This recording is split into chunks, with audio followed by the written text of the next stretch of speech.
Good morning, good evening, everybody. This is Dr. Moorjani, and this is CIU Podcast. And today we are joined with a special guest, Dr. Talboys. He is our URR IRB chair, and he is with the institution for quite some time now. And I'm fortunate enough to know him from past 2 years. And one question I have is, why does everybody calls you doc? I really want to know it. That I'm a doctor, but I mean but everybody calls me that, or because it just came over from non-academic life. I was a medic, a Okay. paramedic in the military and Marine Corps, and then as a law enforcement officer. And I've been a paramedic for 40 plus years. I couldn't really recall the date. I didn't want to do the math. And so people just call you that. That's a term that's used by when they work with medics in military, or you work with medics, and they always just call you a doc. You're like the medic. And it just kind of carried. And everybody I know, when you're around your fellow military or police officers and everybody calls you doc, well, then everybody else starts calling you doc. And so that just kind of lingered. So, Doc, before we get into this, can you explain us basically, like in full forms and in like a brief description of what URR is and what IRB is? There are two different levels of review. The University Research Review slash URR is a quality assurance mechanism that we use internally within the university. The goal is kind of to facilitate quality research. It's almost the last check internally within the university, within the program itself, on doctoral research, on the quality, and it's designed to help support the student who is doing the research. The student has an instructor at various levels, then a chair who oversees the work, and the URR group is the final check, and it has to get past that particular point before it's allowed to continue, because the URR only looks at the first three chapters. Otherwise, in research, what's known as the proposal stage.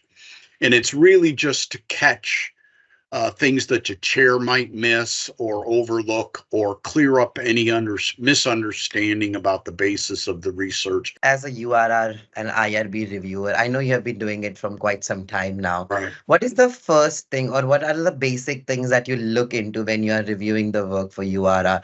Well, I make sure that it follows a logical progression, identifying a problem. What do you see, researcher, scholar? What do you see as a problem? Why is it a problem? Why do you see it as a problem? Sometimes people say, well, I don't have enough stop signs in my neighborhood, like Masters of Public Administration or Doctoral Public Administration. Okay, cool. Why is that a problem? Do you see it as a problem? Well, safety and kids and all that. Good. You're making sense. How long has this been a problem? You just don't wake up one morning and decide, wait, we don't have enough stop signs in our neighborhood. Once upon a time, when there was no traffic and the neighborhood was new and there weren't a lot of kids running around, it wasn't a problem. But as more cars got out there, more kids were growing up, or the neighborhood got busier, now it's a problem. So what is the history of the problem? You just, like I said, you just didn't wake up. There it is. And then the final one is, what are you going to do about it? What are you going to propose to remedy this situation? The other thing we look at is, what is unique about your study that hasn't been done already? Other people have done studies on not enough stop signs in neighborhoods. What's your unique angle on it? And so the idea of doctoral research is to add to the collective knowledge of a subject. So I think of it, I always when I teach my students, I said, think of all of the knowledge of as a little bitty square.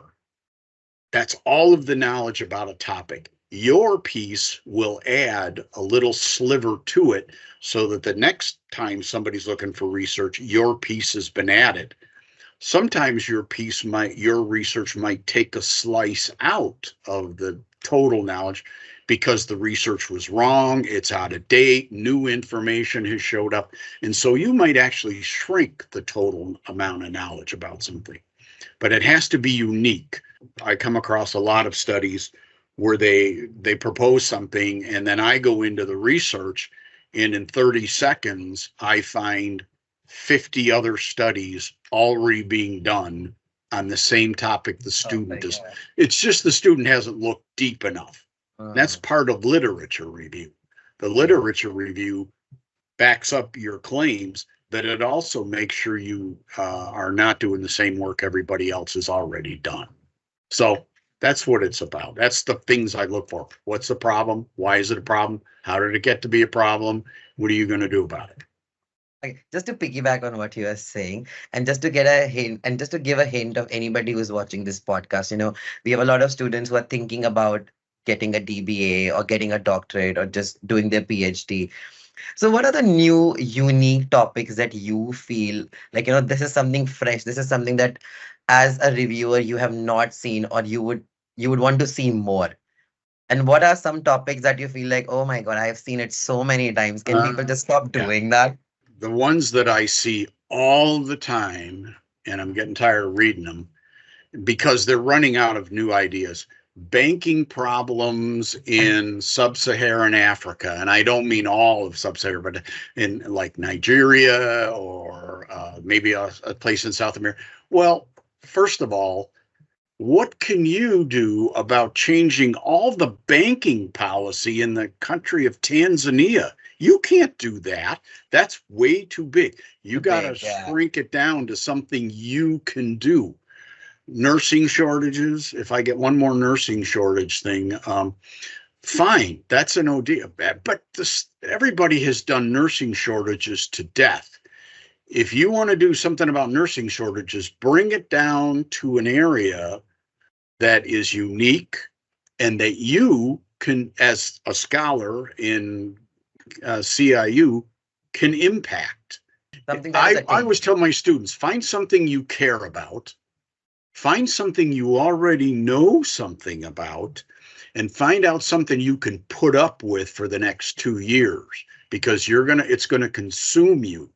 And if you're doing a doctoral dissertation, it's going to consume you for 4 or 5 years. I do agree with you because I have also read a lot of work when it comes to nursing and especially like, um, work-life balance of nursing, stress, like, how they can manage stress in It's the been job. done. Yeah, I can understand where they're coming from, but I feel like they need to go more in depth and read the literature which has already been done. Okay, No. so And this is something that's already been done. What are the new thing, like something unique that you have read and you feel like this is new? local problems within their company, bringing up nursing. Yeah, work-life balance. Okay, fine. It's been done 1,000 times. That doesn't mean you can't do it. It means make it something that's unique to maybe where you work, and a new approach to work-life balance, and maybe just a small medical practice or Mhm. within a unit of a hospital or something like that, and a unique new approach. What are you adding to it? And maybe you have an answer that other hospitals can use, other practices can use. So local things, start looking at local things, because solving problems on a local basis can be applied to other communities, other Mhm. clubs, other churches, other civic groups who might have the same problem, but they didn't know how to deal with it. But then they read your research and go, wow, why didn't I think of that? And you can help other people. That's called generalizability. It's part of research. You solve a problem, And but then other other people people can use can use that. it. Yeah. Yeah. And also it's because it's on a micro level, so it's attainable for Yeah. students to do it. So it's easier. And then Easy. that's the whole concept is about research, you're basically achieving you're getting a sense of achievement by solving something that nobody else did. So it's like a reward in itself, basically. You don't have to solve the problems of the whole Right. world. Just Yeah. fix your little piece of it. And somebody else can use that and expand on it and expand on it, or modify it to the next club or the next church or the next civic organization or the next neighborhood. They're going to add their piece to it. So, Doc, before we wrap up this session, can you okay, so I know that URR is done by the chairs also for the students' work. So, can you just give me three suggestions or three pointers that a chair and a student should take care of before they submit their work for URR? Grammar, spelling. I shouldn't have to say this at the college or university level, but I'm sorry. Uh, People are coming out of other education systems or other educational levels not knowing how to spell, not knowing proper grammar, not knowing the concepts. And we have a book. We have the American Psychological Association, which is like a guidebook for every type of writing there is, and it tells you how to spell, how to use the proper punctuation, how to indent for paragraphs, how to do spacing, how to do titles, how to do page numbers. It's all there in the book. Just do that. And that's one thing I want them to know, and I want them to put aside their biases or their particular beliefs on topics and just get to the facts. Stick to the facts. Convince me that the facts you found, first of all, are legitimate and they're true.